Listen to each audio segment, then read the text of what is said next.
मैं आशीष राजपुरोहित। हम टॉपिक पढ़ रहे हैं परमाणु संरचना से संबंधित मॉडल। इसके हमने 2 भाग डिस्कस कर लिए। आज हम इसका भाग नंबर 3 डिस्कस करेंगे। यदि मैं पिछले 2 भागों की बात करूं तो इसमें हमने 2 मॉडल पढ़े। एक था थॉमसन या टॉमसन नामक वैज्ञानिक का मॉडल और दूसरा था रदरफोर्ड साहब का मॉडल। यदि मैं इन मॉडलों की बात करूं तो पहला जो मॉडल हमने पढ़ा थॉमसन साहब का मॉडल, तो उन्होंने एक छोटी सी लाइनिंग बोली कि परमाणु अपने आप में एक धनात्मक गोला होता है जिसके अंदर इलेक्ट्रॉन पाए जाते हैं। इन्होंने इस गोले की तुलना एक क्रिसमस केक से की, दूसरी खरबूजे से की। खरबूजे से कैसे? इन्होंने बोला खरबूजे का जो लाल गूदे समान भाग होता है वो परमाणु के धनात्मक भाग के समान है, और खरबूजे के अंदर जो बीज होते हैं वो अपने आप में परमाणु में जिस प्रकार इलेक्ट्रॉन होते हैं उसके जैसे होते हैं। फिर हमने आगे दूसरा जो मॉडल पढ़ा वो था रदरफोर्ड का मॉडल। रदरफोर्ड साहब ने अपने मॉडल में एक सोने की पतली पन्नी ली, उसके ऊपर अल्फा कणों की बौछारें की। जिस प्रकार उन्होंने अल्फा कणों की बौछारें की तो उन्हें ऐसा प्रतीत हुआ कि अधिकांश अल्फा कण उस सोने की पन्नी से आर पार हो रहे हैं। बहुत ही कम अल्फा कण कुछ कोण से विक्षेपित हो रहे हैं या अपनी दिशा से थोड़े भटक रहे हैं। और 100 में से यदि मैं 100% लेता हूं तो उसमें से 1% से भी कम अल्फा कण जिस एंगल से गए थे वैसे वापस आ जाते हैं, जिस दिशा से गए थे वैसे वापस आते हैं, मतलब 180 डिग्री पर। इन्होंने इन 3-4 पॉइंटों को देखकर निष्कर्ष निकाला कि परमाणु का जो धनात्मक भाग होता है वो केंद्रीय भाग होता है, जिसे इन्होंने नाभिक नाम दिया। इस धनात्मक भाग का कारण है कि उसके अंदर प्रोटॉन पाए जा रहे हैं, और जो बाकी बचा हुआ जो खोखला भाग होता है उसमें इलेक्ट्रॉन चक्कर लगाते हैं। फिर उन्होंने कुछ और बातें की कि परमाणु का जो नाभिक होता है उसकी साइज या उसका आकार परमाणु के आकार की तुलना में बहुत कम होता है। ये मोटी मोटी सी बातें इन्होंने बोली थी।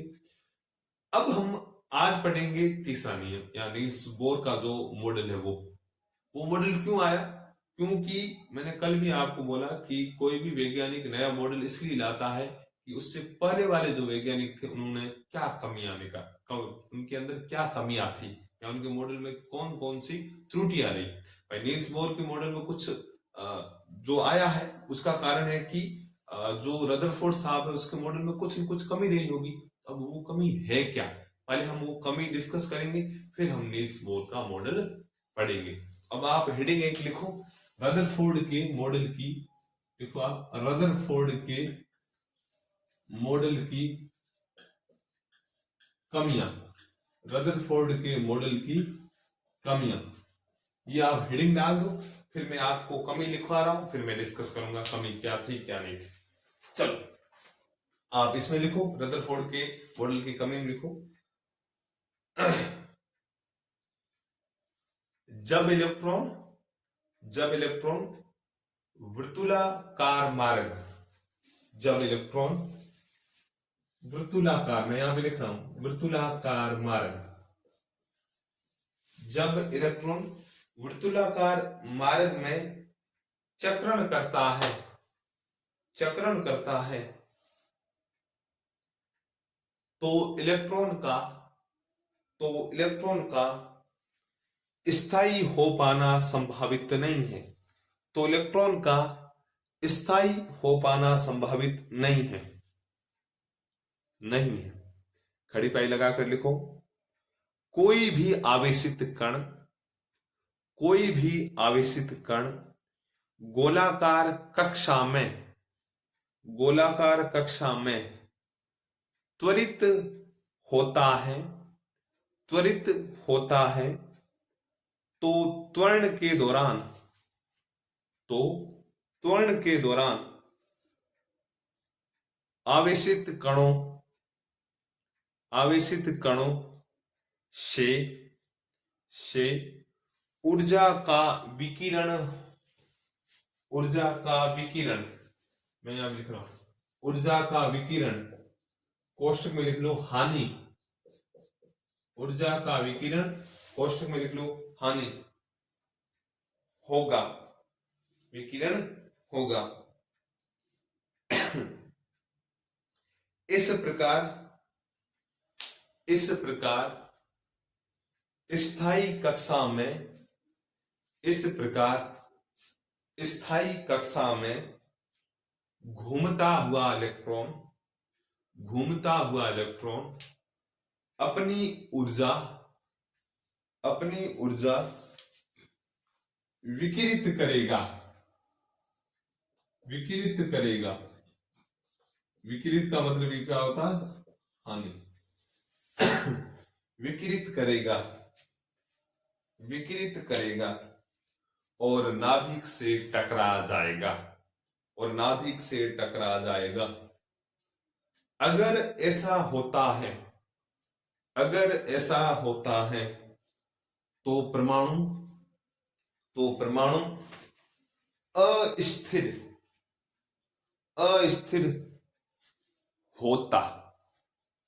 अस्थिर होता, जबकि हम जानते हैं कि परमाणु स्थायी होता है। ये थी एक मोटी सी कमी। आप इसको 15-20 सेकंड में पढ़ लो। अब मैं इसको समझा रहा हूं, पढ़ लो।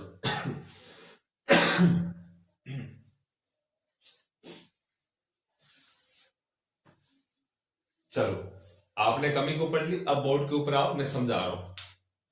देखो, नील्स बोर साहब आए उससे पहले रदरफोर्ड ने जो अपना नियम दिया या मॉडल दिया, उसमें कमी क्या थी? रदरफोर्ड ने क्या बोला? एक केंद्रीय भाग होता है जो धनावेशित होता है, उसमें प्रोटॉन, वैसे हमने प्रोटॉन की बात की थी, न्यूट्रॉन तो कल बोला ही नहीं था। प्रोटॉन, जैसे आपको पता है न्यूट्रॉन भी पाया जाता है। न्यूट्रॉन ये होते हैं नाभिक के अंदर, और नाभिक के बाद इलेक्ट्रॉन चक्कर लगाता है। किसने बोला? रदरफोर्ड साहब ने। इलेक्ट्रॉन चक्कर लगाता है, इसका मतलब इलेक्ट्रॉन ऐसे घूम रहा है। ठीक है। अब वैज्ञानिकों ने कहा चलो इलेक्ट्रॉन घूमेगा। घूमने का मतलब या तो कभी कभार स्पीड ज्यादा होगी या कभी कभार स्पीड कम होगी। स्पीड का कम या ज्यादा होना यही तो त्वरण है। मैंने लिखा है इलेक्ट्रॉन त्वरित होगा या त्वरित कम होगा। त्वरित यानी त्वरण। त्वरण का तात्पर्य होता है वेग में परिवर्तन की दर को त्वरण बोलते हैं। यानी पहले मैंने गाड़ी को 80 की स्पीड में चलाया, फिर मैं 60 की स्पीड कर रहा हूं, फिर वापस 100 की स्पीड कर रहा हूं, स्पीड अप डाउन हो रही, इसे हम बोलते हैं त्वरण। तो वैज्ञानिकों ने बोला इलेक्ट्रॉन इसके चारों ओर, किसके? नाभिक के चारों ओर चक्कर लगाएगा तो त्वरित होगा, यानी स्पीड कम ज्यादा होगी। यदि स्पीड कम ज्यादा हो रही, इसका मतलब इलेक्ट्रॉन की जो ऊर्जा है उसमें हानि होगी। यदि इलेक्ट्रॉन भागेगा दौड़ेगा तो उसकी ऊर्जा में भी हानि होगी, ऊर्जा उससे निकलेगी। तो ऊर्जा उसमें निकलेगी तो इलेक्ट्रॉन घूमता नाभिक के पास आएगा और नाभिक से टकरा जाएगा। या ऐसा भी हो सकता है नाभिक के अंदर चला जाए, नाभिक के अंदर भी चला जाए। यदि टकराएगा या नाभिक के अंदर चला जाएगा तो इसका मतलब परमाणु अस्थिर या परमाणु अस्थायी हो जाएगा। लेकिन परमाणु अस्थिर या अस्थायी नहीं होता। वैज्ञानिकों ने ये बात रखी, ये बात रदरफोर्ड साहब समझाने में नाकाम रहे, और ये इनकी थी कमी। आया समझ में? वापस रिपीट कर रहा हूं, जैसे इलेक्ट्रॉन इसके चारों ओर चक्कर लगाएगा त्वरित होगा, त्वरण के द्वारा त्वरित होने के दौरान उसकी ऊर्जा में हानि होगी, तो चक्कर लगाता आखिरकार नाभिक से टकरा जाएगा, और नाभिक से टकराएगा तो नाभिक या परमाणु अस्थिर या अस्थायी हो जाएगा। लेकिन ऐसा नहीं होता। ये कमी थी रदरफोर्ड के मॉडल की। आई समझ में? अब हम डिस्कस कर रहे हैं नील्स बोर का मॉडल। किसका? बोर साहब का मॉडल। तो आप एक बड़ा सा हेडिंग डाल दो, बोर का परमाणु या परमाणुिक मॉडल। बड़ा सा हेडिंग डालो। अब रदरफोर्ड साहब पूरे हो गए, 2-3 लाइनें छोड़ के बड़ा सा हेडिंग डालो, बोर का परमाणु मॉडल। बोर का परमाणु मॉडल। मैं पहले कुछ पॉइंट्स लिखवाऊंगा, फिर हम आगे उस पॉइंटों को डिस्कस करेंगे। चलो मैं कुछ पॉइंट्स लिखा रहा हूं, आप लिखो।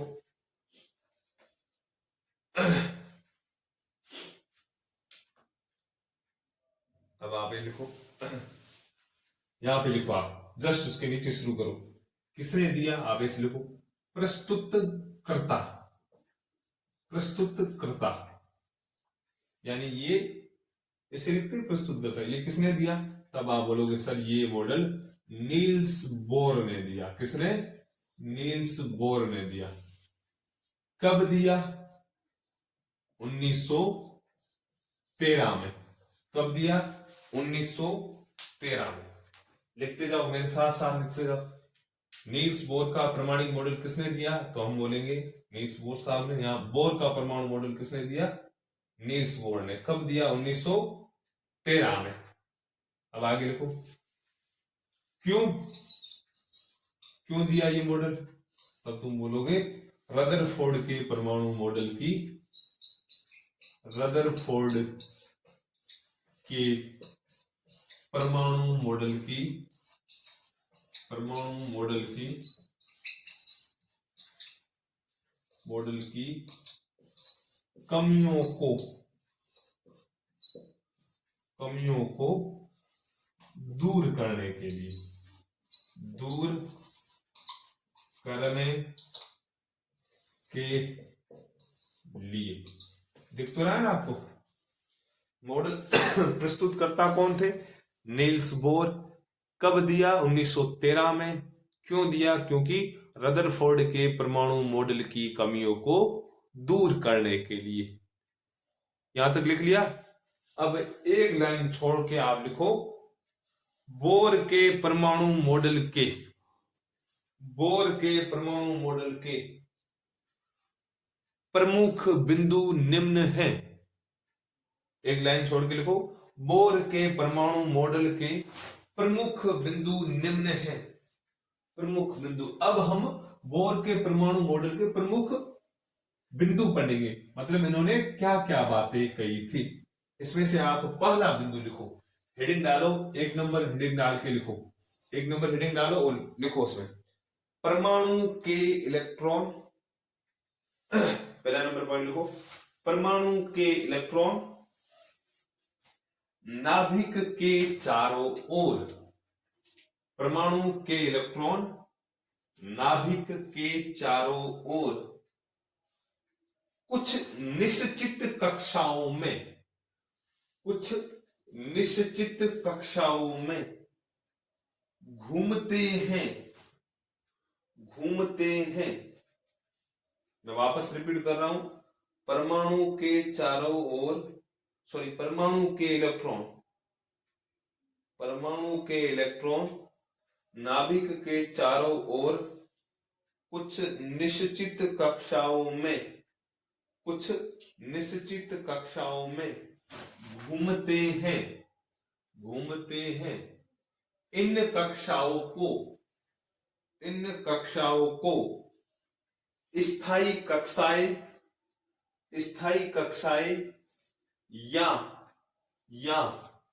विविक्त कक्षाएं, मैं यहां पे लिख रहा हूं, स्थायी कक्षाएं या विविक्त कक्षाएं, या विविक्त कक्षाएं कहते हैं, कहते हैं।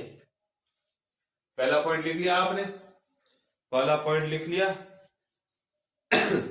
अब मैं आपको डायग्राम के थ्रू पहले पॉइंट को समझा रहा हूं। बोर्ड के ऊपर आओ, मैं एक डायग्राम बना रहा हूं, चित्र बना रहा हूं, मेरे साथ साथ आप बनाते जाओ, मेरे साथ साथ चित्र बनाते जाओ आप। जैसे जैसे मैं बना रहा हूं वैसे वैसे आप बनाओ, बढ़िया बनाना आप। पहला पॉइंट आपने जहां पर खत्म किया उसके चारों ओर एक बढ़िया सा चित्र, उसके नीचे की ओर एक बढ़िया चित्र बनाओ आप। Very good.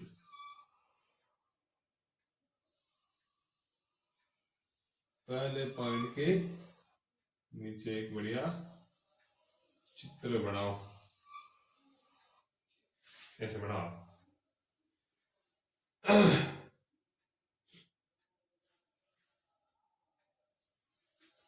ये बीच वाला जो पॉइंट है इसे हम बोलते हैं नाभिक। क्या बोलते हैं? नाभिक। लिख लो आप, नाभिक। ये पहली लाइनिंग है, इसे बोलते हैं के कक्षा, फिर एल, फिर एम और ये लास्ट वाली एन। के एल एम एन। ये है पहली कक्षा। क्या है? पहली कक्षा। इसमें देखो, पहली कक्षा, फिर लिख लो n बराबर 1। फिर ये है दूसरी कक्षा, दूसरी कक्षा, या n बराबर 2। फिर ये है तीसरी कक्षा, तीसरी कक्षा, यानी n बराबर 3। और लास्ट में जो मैंने बाहर बनाया ये है चौथी कक्षा, चौथी कक्षा, यानी n बराबर 4। मैं बना रहा हूं पहले, तुम फिर बना लेना। यानी इस वाली पहली कक्षा के लिए n बराबर है 1, फिर बाहर वाले के लिए n बराबर 2, फिर इसके लिए n बराबर 3 और लास्ट वाले के लिए n बराबर 4। अब आप इनको चलो यहां तक बना लो, फिर मैं कुछ और चीजें ऐड कर रहा हूं, कुछ और चीजें लिख रहा हूं। दिख तो रहा है ना आपको बराबर डायग्राम? बीच वाला पॉइंट है वो नाभिक है, पहला चक्र है वो पहली कक्षा है, उसके लिए मैं के शब्द यूज कर रहा हूं। पहली कक्षा के लिए n बराबर 1 होगा। दूसरी कक्षा यानी L कक्षा, उसके लिए n बराबर 2। तीसरी कक्षा यानी M कक्षा, उसके लिए n बराबर 3। और चौथी कक्षा यानी N कक्षा, उसके लिए n बराबर 4, उसके लिए n बराबर 4। n बराबर 4। अब आप लिख लो, यहां पर नीचे को दिख रहा है, यहां पर लिख लो परमाणु की स्थायी कक्षाएं। ये चित्र क्या है? ये चित्र दर्शा रहा है परमाणु की स्थायी, परमाणु की स्थायी कक्षाएं, परमाणु की स्थायी कक्षाएं, या इन्हीं कक्षाओं को हम बोलते हैं ऊर्जा स्तर। क्या बोलते हैं? ऊर्जा स्तर। जिसमें से कक्षाएं कौन सी है? के एल एम एन। कौन सी कक्षाएं? के एल एम एन। या मैं बोल सकता हूं n बराबर 1, n बराबर 2, n बराबर 3, या n बराबर 4, या n बराबर 4। ये दिख रहा है? देखो और लिखो। चलो बराबर इक्वल आ रहा है, वेरी गुड। ये आप बना दो, अब मैं इसको समझाऊंगा। ये जो डायग्राम है, ये डायग्राम चित्र है परमाणु की स्थायी कक्षाओं का। किसका है? परमाणु की स्थायी कक्षाओं का।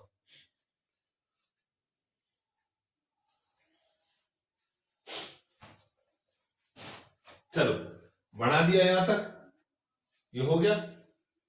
अब मैं आपको ये डायग्राम पहले पॉइंट के थ्रू समझा रहा हूं। देखो यहां ऊपर आ जाओ, पहले यहां समझते पहले।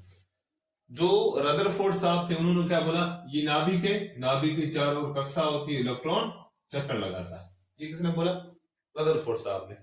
अब नील्स बोर साहब कह रहे इलेक्ट्रॉन एक निश्चित कक्षा में चक्कर लगाता है, कोई लल्लू पंजू चीज नहीं है कि कभी उधर जाए भग के कभी उधर ना।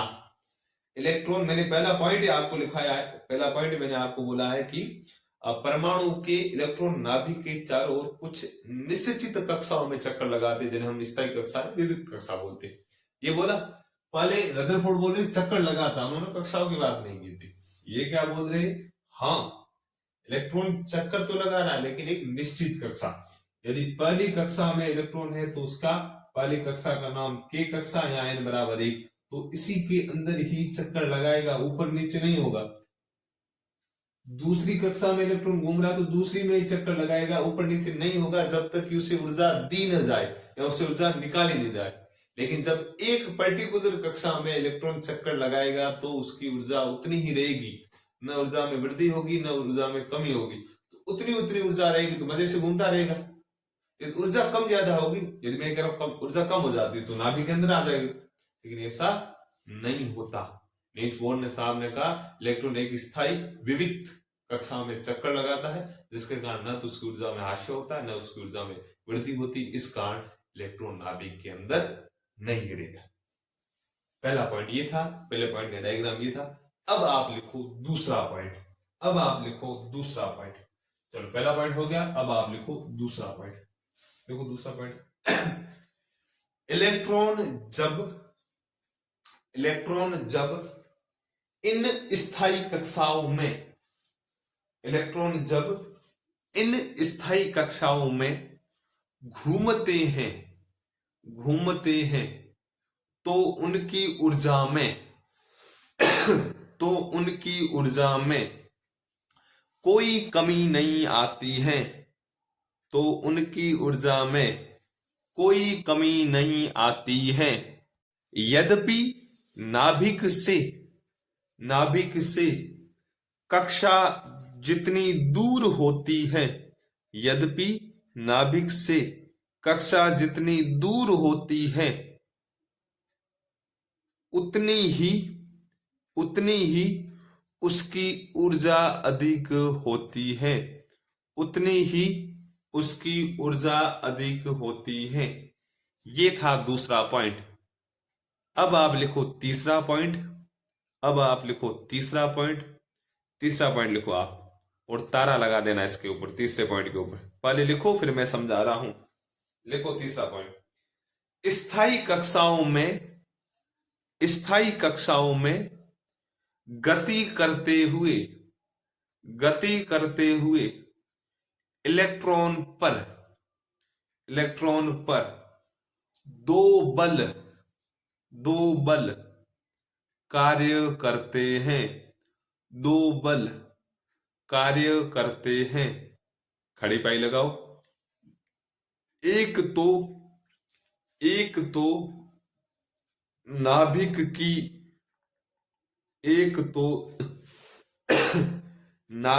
की ओर लगता है, जिसे कुलाम बल कहते हैं।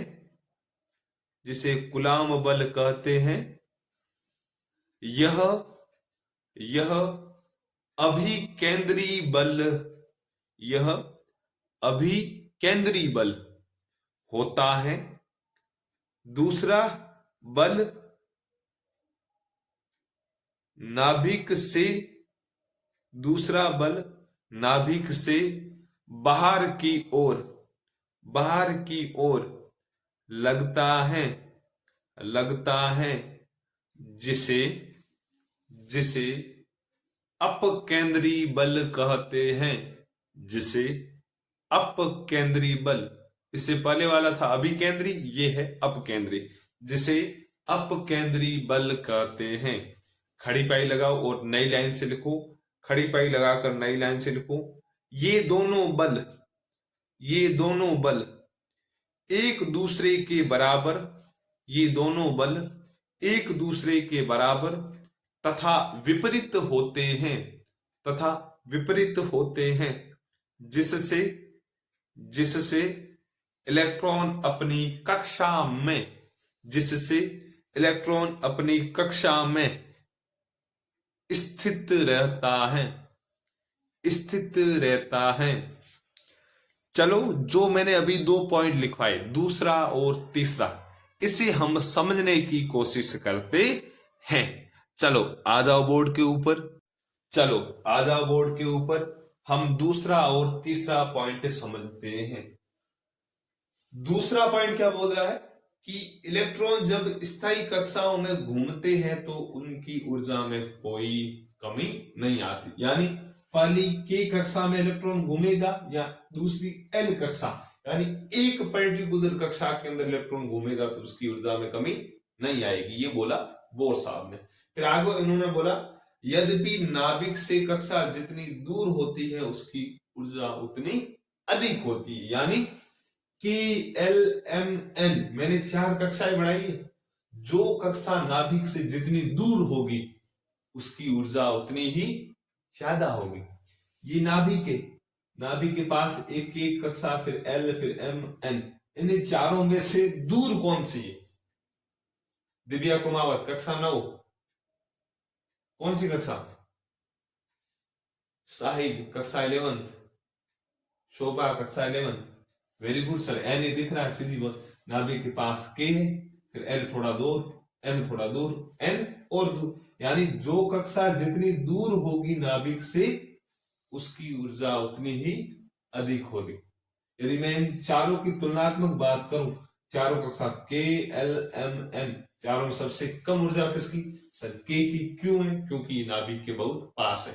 सबसे ज्यादा एन की। क्यों है? क्योंकि नाभिक से बहुत दूर है। ये था दूसरा पॉइंट, समझ में आया?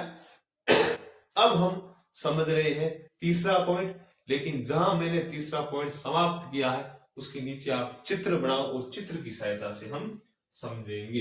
ये मैं मिटा रहा हूं, ठीक है? चित्र बनाओ, आप चित्र बनाओ और चित्र की सहायता से हम समझेंगे।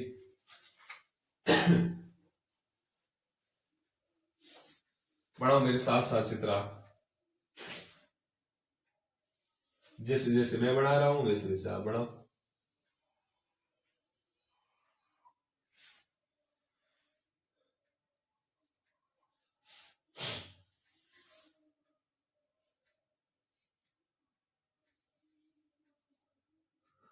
दिख रहा है सबको? वेरी गुड, वेरी गुड, दिखना ही चाहिए आपको। चलो मैं ऐसे आता, ये इलेक्ट्रॉन है, घूम रहा है, इलेक्ट्रॉन घूम रहा है।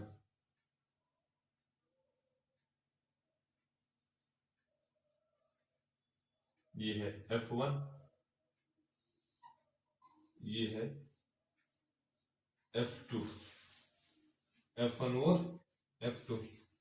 ये इलेक्ट्रॉन इस साइड v वेग से जा रहा है। किस वेग से? v वेग से। और इलेक्ट्रॉन ऐसे ऐसे घूम रहा है, इलेक्ट्रॉन ऐसे ऐसे घूम रहा है। ये वाला कौन सा भाग है? तब हम बोलेंगे नाभिक। क्या है वो? नाभिक कैसा होता है? धनावेशित। नाभिक धनावेशित होता है। क्यों होता है? क्योंकि इसके अंदर प्रोटॉन होते हैं, न्यूट्रॉन जैसे जीरो होता है। धनावेशित नाभिक, धनावेशित नाभिक बोलो, भले धनावेशित नाभिक बोलो, सेम, ठीक है? अब मैंने यहां पर इलेक्ट्रॉन में एक F1 लिखा है, एक F2 लिखा है। F1 क्या होता है उसमें लिखो आप अभिकेंद्री बल, अभिकेंद्री बल, अभिकेंद्री बल, यहां से हम बोलते हैं ये अभिकेंद्री बल लगता है विपरीत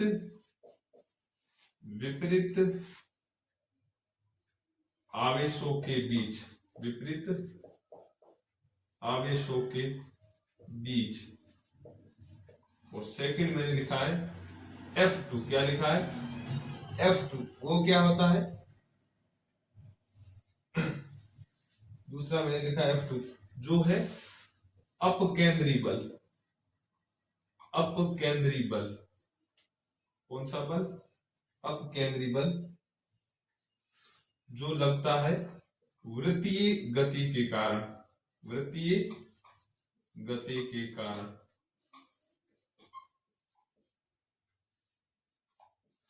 वृत्तीय गति के कारण। यहां तक लिख लो, यहां तक आप लिख लो, यहां तक आप लिख लो। दिख रहा है आपको डायग्राम? फिर मैं समझा रहा हूं, पहले लिख लो, एक एक पॉइंट में समझा दूंगा। थर्ड जो पॉइंट लिखा उसमें मैंने एक ऐसा थर्ड पॉइंट के बाद डायग्राम बनाया है, वो आप लिखो आप।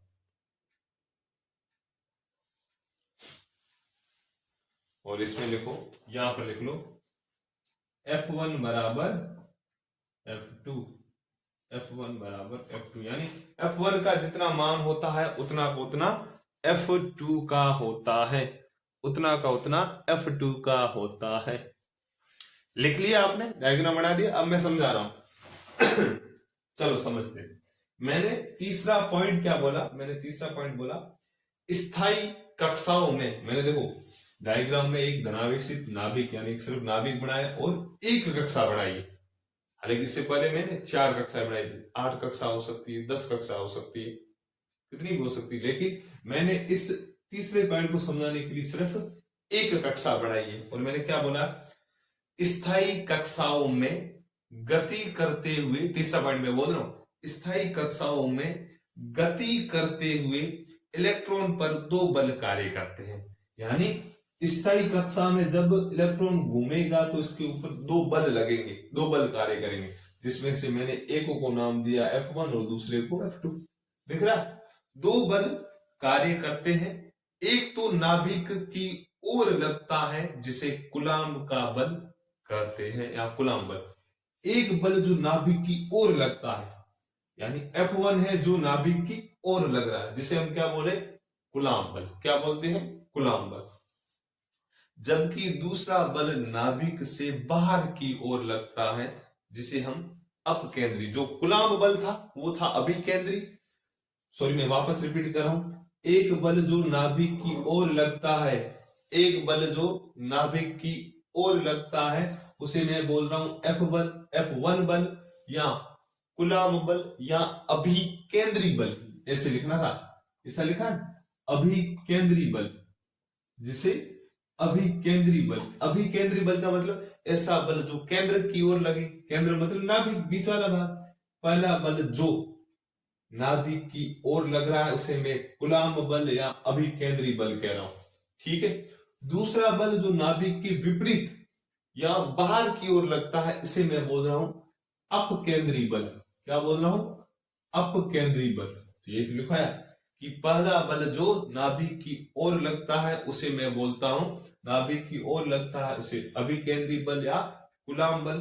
दूसरा बल जो नाभिक के विपरीत या ऊपर की ओर लगता है या बाहर की ओर लगता है जिसे मैं अपकेंद्री बल बोलता हूं। क्या बोलता हूं, अपकेंद्री बल। ये दोनों बल एक दूसरे के बराबर तथा विपरीत होते हैं जिससे इलेक्ट्रॉन अपनी कक्षा में स्थित रहता है। यानी ये दोनों बल एक दूसरे के बराबर होते हैं, F1 और F2, और विपरीत होते हैं। विपरीत मतलब एक अंदर की ओर लग रहा है, दूसरा बाहर की ओर लग रहा है, जिसके कारण इलेक्ट्रॉन घूमता है। यदि अंदर वाला ज्यादा हो जाएगा तो इलेक्ट्रॉन नाभिक की ओर आएगा, यदि बाहर वाला जाएगा तो इलेक्ट्रॉन दूसरी कक्षा में चला जाएगा। F1 और F2 हमेशा बराबर होते हैं। यदि F1 का मान ज्यादा होगा यानी अभिकेंद्री बल या कूलाम्ब बल का मान ज्यादा होगा तो इलेक्ट्रॉन नाभिक के अंदर गिर जाएगा। यदि F2 या अपकेंद्री बल का मान अधिक होगा तो इलेक्ट्रॉन बाहर की ओर कूद जाएगा यानी दूसरी कक्षा में कूद जाएगा, लेकिन ऐसा नहीं होता। F1 और F2 बराबर होते हैं जिसके कारण एक निश्चित कक्षा में इलेक्ट्रॉन चक्कर लगाता है। आया समझ में? फिर मैंने यहां पर लिखा है F1 मतलब अभिकेंद्री बल। ये कब लगता है, विपरीत आवेशों के बीच। विपरीत आवेशों का मतलब यहां प्लस माइनस के बीच या माइनस प्लस के बीच विपरीत आवेशों। वो कैसे, यहां पर एक आवेश है इलेक्ट्रॉन, इलेक्ट्रॉन कैसा होता है माइनस, नाभिक में एक आवेश है प्रोटॉन जो क्या है प्लस, इन दोनों के बीच में ही लग रहा है, हाँ ना। न्यूट्रॉन तो वैसे ही 0 है, ये अपने आप में विपरीत आवेशों के बीच लगता है। सेकंड है अपकेंद्रीय बल।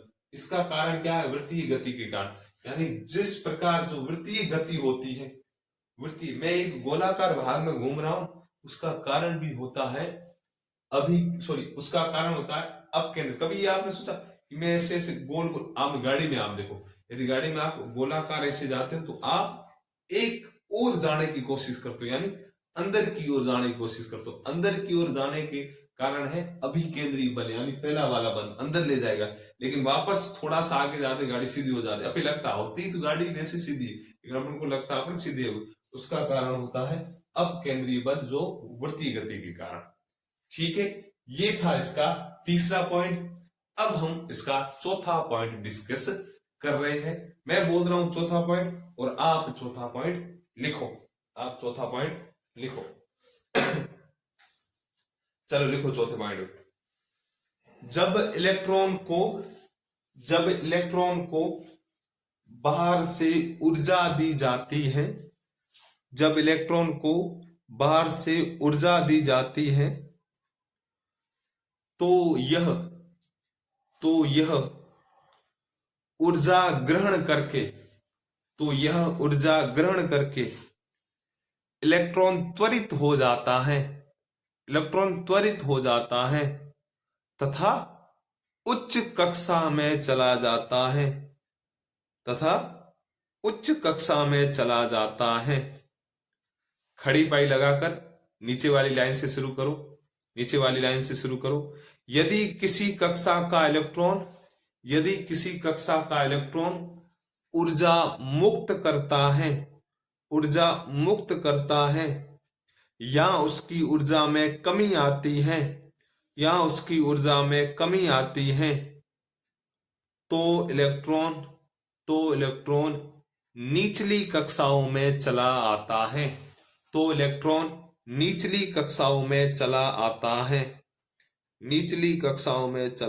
है। परंतु जब तक इलेक्ट्रॉन को न तो बाहर से ऊर्जा दी जाए और न ही उसमें से ऊर्जा की हानि हो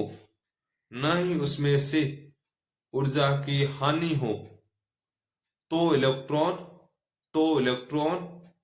एक ही कक्षा में गतिशील रहेगा तथा उसकी ऊर्जा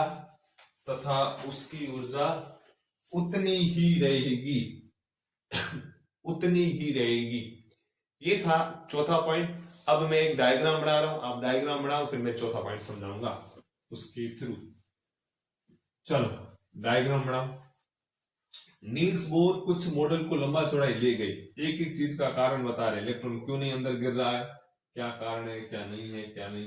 यदि इलेक्ट्रॉन ऊपरी कक्षाओं में जाएगा तो कैसे जाएगा, यानी निचली कक्षाओं में आएगा तो कैसे आएगा। मैं डायग्राम बनाऊं, आप बना दो मेरे साथ साथ डायग्राम, चित्र बनाते हुए चलो। चित्र बनाते हुए चलो। ये मैंने गोलाकार भाग बनाया, ये क्या है, नाभिक। ये मैंने बनाई पहली कक्षा, ये मैंने बनाई दूसरी कक्षा, और एक और बना देता हूं, ये मैंने बनाई तीसरी कक्षा।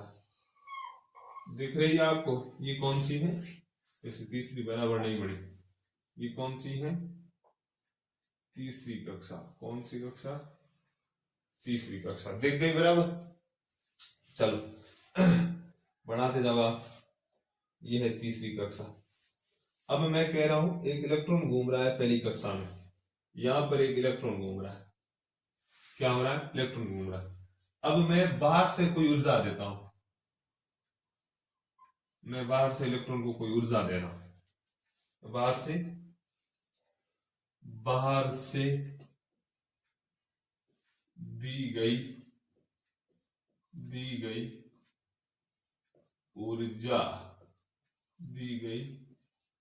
ऊर्जा, यानी मैं बाहर से इलेक्ट्रॉन को कुछ ऊर्जा दे रहा हूं, तब इलेक्ट्रॉन क्या करता है, इस ऊर्जा को लेकर दूसरी कक्षा में भाग आता है। पहले पहली कक्षा में था, फिर दूसरी कक्षा में भाग आता है।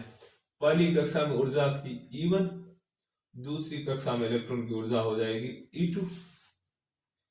यदि मैं E1 की बात करूं, E1 बराबर पहली कक्षा में इलेक्ट्रॉन की ऊर्जा, पहली लिखते जाओ आप, कक्षा में इलेक्ट्रॉन की ऊर्जा E2 लिखो। दूसरी कक्षा में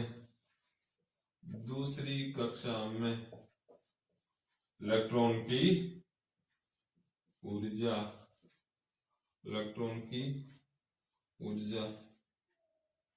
अब मैं यहां पे लिख रहा हूं डेल ई है इलेक्ट्रॉन की ऊर्जा में अंतर, इलेक्ट्रॉन की ऊर्जा में अंतर। चलो यहाँ आप लिख लो, आप पहले देखेंगे, आप लिखो आप।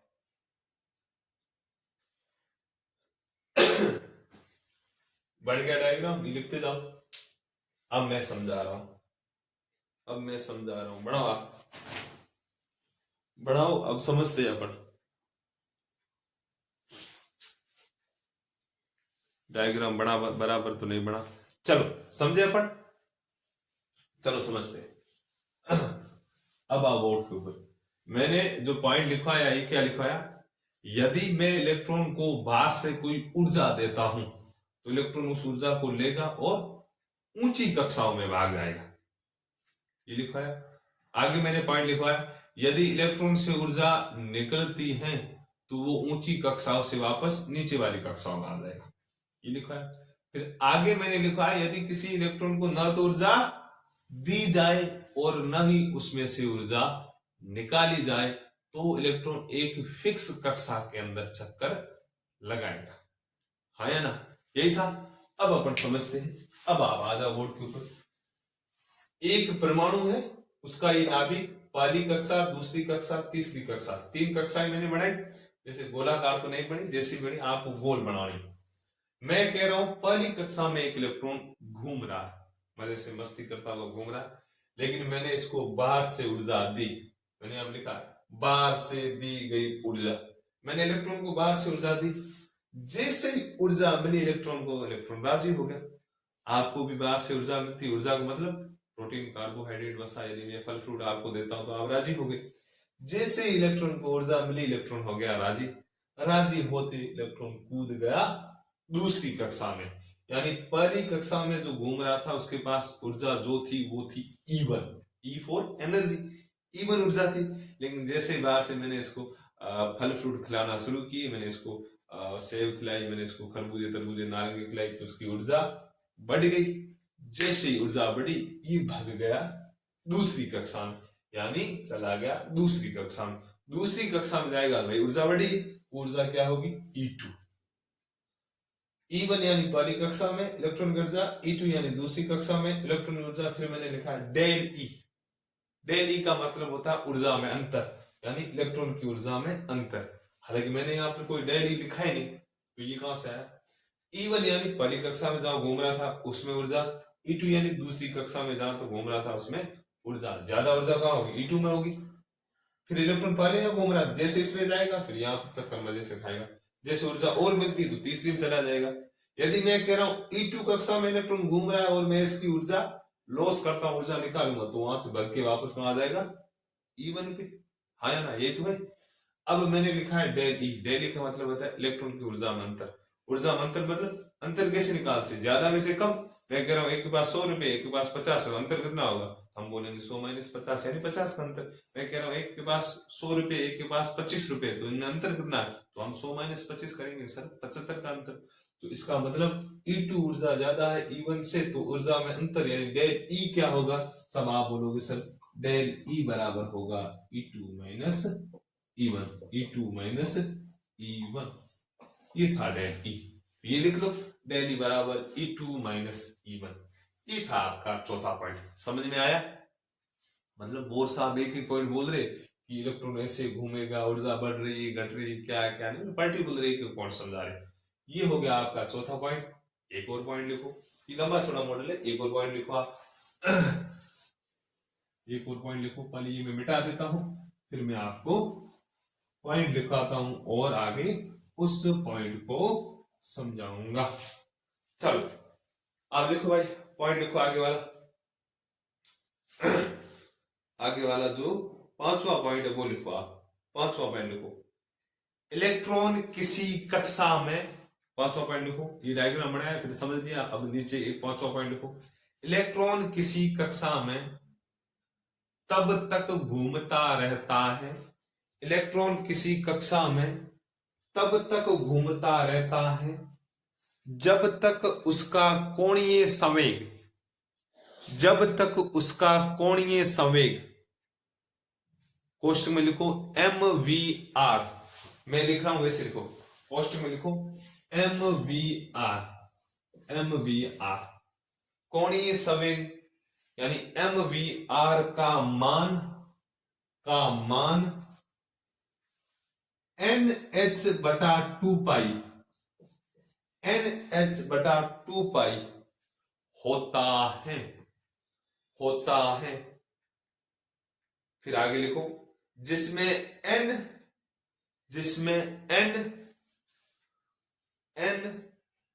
उसकी कक्षा की संख्या है, जिसमें n उसकी कक्षा की संख्या है। मैं अब चित्र बना रहा हूं, फिर बाद में इस लाइनिंग को अपन समझेंगे। तो अब आप आ जाओ, चित्र बनाओ भाई, क्या है क्या नहीं है। आ जाओ चित्र बनाते हैं अपन।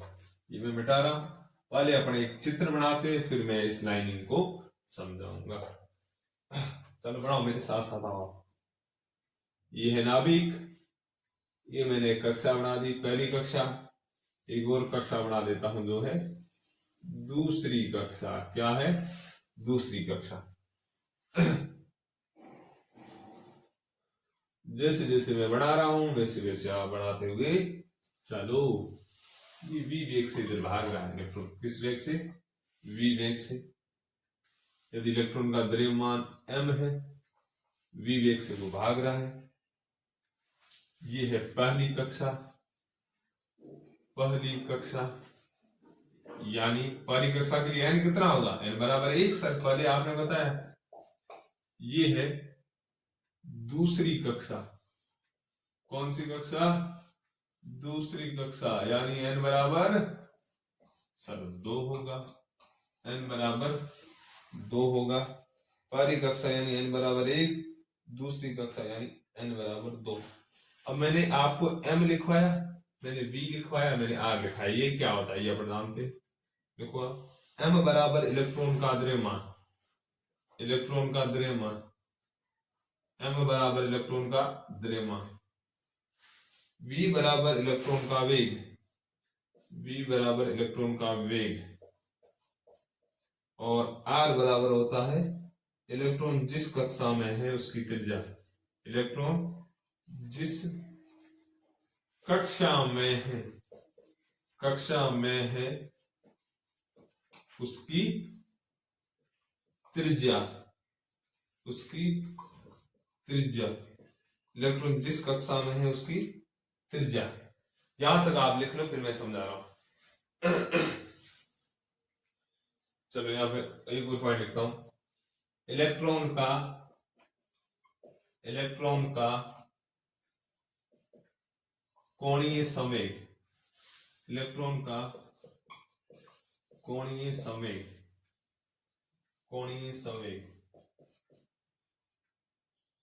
संवेग बराबर mvr। क्या होता है? mvr। नीचे देखो, mvr बराबर nh/2 पाई। nh/2 दिख रहा है सबको? मैं थोड़ी शाई डाल देता हूं। nh/2 पाई देखिए, राइट को ले आ रहा है। ये लिखते जाओ आप, फिर मैं समझा रहा हूं। दूसरी कक्षा n बराबर 2, पहली कक्षा n बराबर 1, m बराबर इलेक्ट्रॉन का द्रव्यमान, v बराबर इलेक्ट्रॉन का वेग, r बराबर जिस कक्षा में इलेक्ट्रॉन घूम रहा है उस कक्षा की त्रिज्या। फिर मैंने साइड में लिखा है इलेक्ट्रॉन का कोणीय संवेग जो होता है mvr। फिर मैंने नीचे की ओर लिखा है mvr बराबर nh/2 पाई। mvr बराबर nh/2 पाई। mvr बराबर nh/2 पाई। ये लिख लिया। अब चलो अपन समझते हैं।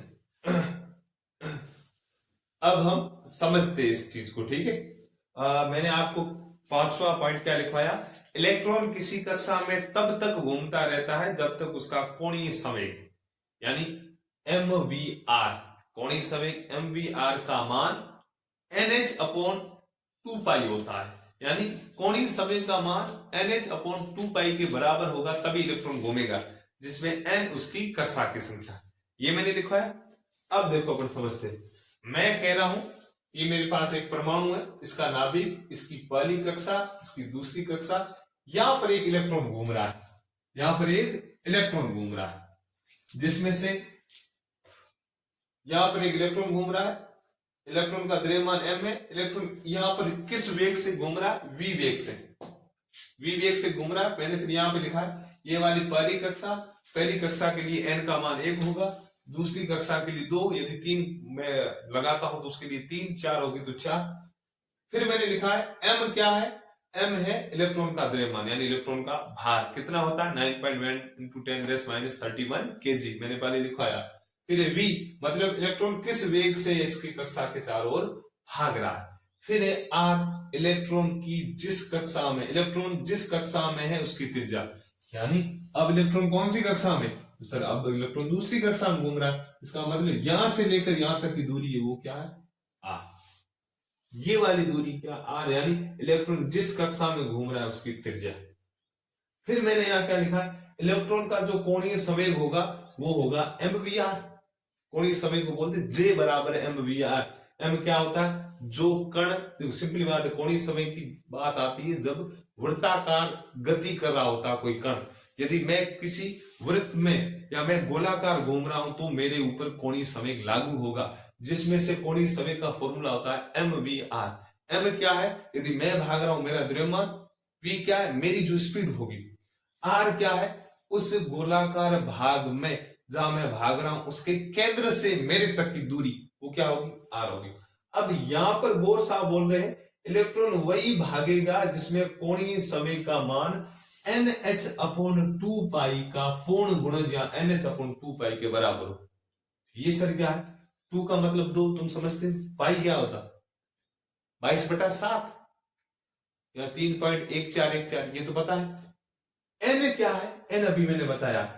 n क्या है? इलेक्ट्रॉन जिस कक्षा में घूम रहा है उस कक्षा का मान, यदि पहली कक्षा में तो n 1 होगा, दूसरी कक्षा में तो 2 होगा। तो सर यहाँ पर h क्या है? स्मॉल h को बोलते हैं हम प्लांक स्थिरांक। तो h लिख लो, h बराबर प्लांक नियतांक। h का मान क्या है? नाम क्या है? प्लांक नियतांक। ये आपको ध्यान रखना है। सिंपली बात, m क्या है? इलेक्ट्रॉन का द्रव्यमान, v क्या है? इलेक्ट्रॉन का वेग, r क्या है? इलेक्ट्रॉन जिस कक्षा में घूम रहा है उसकी त्रिज्या, n क्या है? कक्षा का नंबर। अब इलेक्ट्रॉन कहां पर घूम रहा है? सर दूसरी कक्षा में, तो n की जगह मैं क्या लिखूंगा? 2। h प्लांक स्थिरांक 2 का 2, पाई मतलब 22/7। ये लिख लो। और 1-2 पॉइंट मैं नीचे लिखवा रहा हूं कुछ और, ये लिख लो यहां पे लिखा। अब मैं इस फॉर्मूले को थोड़ा और ऊपर ले जा रहा हूं। mvr बराबर NH/2π, ये लिखा हुआ। अब देखो इसको समझते, मैं ये मिटा रहा हूं, इसको अब समझते। मैंने फॉर्मूला लिखा, अब मैं जो लिखूंगा वो इसके नीचे लिख रहा है, जहां तक मैंने पूरी की उसमें। अब देखो मैंने फॉर्मूला लिखा mvr बराबर NH/2π। ये पर्टिकुलर पूरा फॉर्मूला आया। आप इसे कोष्टक में कर दो बंद, इसे कोष्टक में कर दो बंद। अब मैं कह रहा हूं यदि इलेक्ट्रॉन पहली कक्षा में घूम रहा है, तो ये फॉर्मूला क्या होगा? तब तुम लोग सर mvr बराबर n की जगह कितना लिखोगे? सर पहली कक्षा में घूम रहा है यानी 1, फिर लिखोगे h/2π। आया समझ में? अब मैं कह रहा हूं यदि इलेक्ट्रॉन दूसरी कक्षा में घूम रहा है तो n बराबर, तो क्या होगा फॉर्मूला? तब तुम बोलोगे सर mvr बराबर NH/2π, तो n की जगह क्या आ जाएगा? 2h/2π।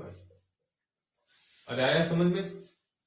ये बोर साहब ने मोटी मोटी सी बात कही, लिख लिया यहां तक। ये था आपका नील्स बोर का परमाणु मॉडल। यहां तक लगभग अधिकांश महत्वपूर्ण चीजें खत्म हो चुकी है, यही इन्होंने बोला था और यही आपको थोड़ा बहुत ध्यान रखना है। अब नीचे की ओर आप लिख लो बोहर के मॉडल की कमियां। इसमें भी कुछ न कुछ कमी है, मतलब 100% ऊपर वाले ने किसी को बनाया नहीं, किसी में कुछ न कुछ कमियां होती है। तो इसमें लिखो आप, अब नया हेडिंग डालो, एक लाइन 2-3 कमियां लिखते हैं, फिर पूरा हो गया लेक्चर। आप लिखो बोहर के मॉडल की कमियां, बोहर के मॉडल की कमियां, बोहर के मॉडल की कमियां। उसमें आप पहली कमी लिखो, पहली लिखो यह सिद्धांत, यह सिद्धांत, यह सिद्धांत केवल एक इलेक्ट्रॉन युक्त, केवल एक इलेक्ट्रॉन युक्त प्रजाति पर लागू होता है, एक इलेक्ट्रॉन युक्त प्रजाति पर लागू होता है, एक इलेक्ट्रॉन युक्त प्रजाति पर लागू होता है। पहली चीज ये। दूसरी चीज देखो, यह परमाणु के, यह परमाणु के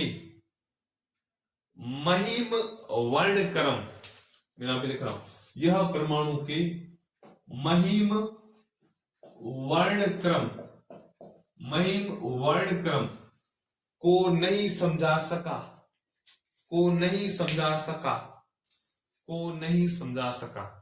तीसरा लिखो, तीसरा लिखो यह जीमान तथा स्टार्क, यह यहां पे लिख रहा हूं मैं जीमान तथा स्टार्क, जीमान तथा स्टार्क, यह जीमान तथा स्टार्क प्रभाव को नहीं समझा सका, प्रभाव को नहीं समझा सका।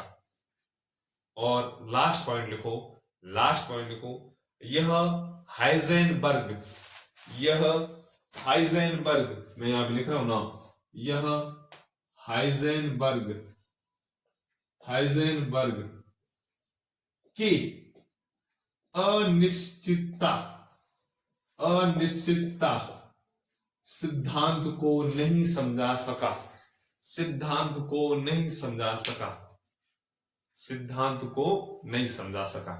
ये था नील्स बोर का मॉडल। मोस्टली हम 3 ही मॉडल पढ़ते हैं, थॉमसन साहब का, रदरफोर्ड साहब का और नील्स बोर। ये आपको पर्टिकुलर ध्यान रखना है। आज का लेक्चर पूरा होता है, कल मैं टॉपिक आगे शुरू करूंगा, लेकिन नया नाम दूंगा। मॉडल 3 थे जो हमने पढ़ ली, कुछ और नया नाम दूंगा और हम एक नया टॉपिक लेकर चलेंगे। चलो आज के लिए इतना खूब है। जय हिंद, धन्यवाद।